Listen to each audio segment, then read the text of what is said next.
Well, it was a disappointing result for the Ipswich Jets going across to PNG and losing 18-16, but plenty of good signs with the Jets pushing PNG right until the end, and it would have been the first time PNG lost at home this season. So good to see them come so close. Unfortunately, fall so close as well. Yeah, well, obviously it's the 2 points that the Jets were really after there. The score, unfortunately, a draw probably would have been better, hopefully, but they pushed them for the whole game, and like I said, the PNG are hard to beat over there. Like no teams beat them this year, so that proves how hard they are. So six penalty goals as well, shows there was a fair bit of involvement from the ref in the game. Yeah, well, I think there was about 18 penalties in the game. The Jets gave 10 penalties away. Most of them were holding down in the ruck. So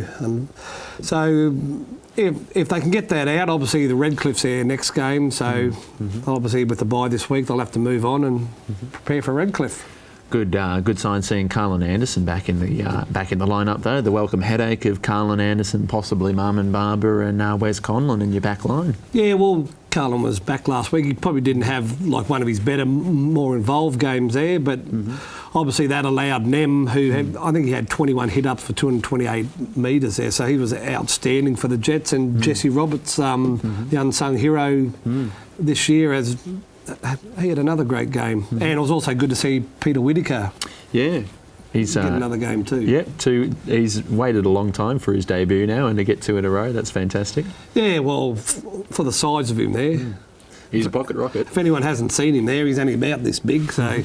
But he mixes it with the big fellas in the middle there and does his job well. So what would you say the Jets need to focus on in the last 3 games to ensure that they can be there finals time?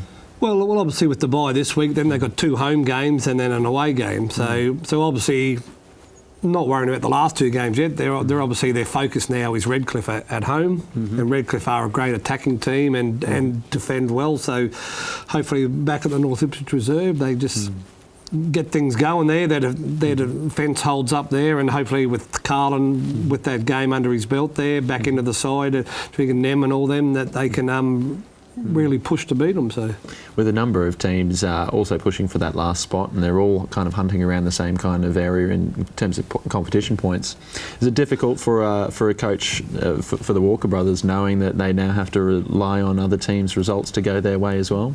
It's a bit of your destiny out of your own hands. Yeah, well, I think a lot of coaches don't worry too much. They've got 4 games to go. They've got to win this week, which is 2 points. Then they've got Redcliffe, then they've got Tweed, then they've got Wynnum.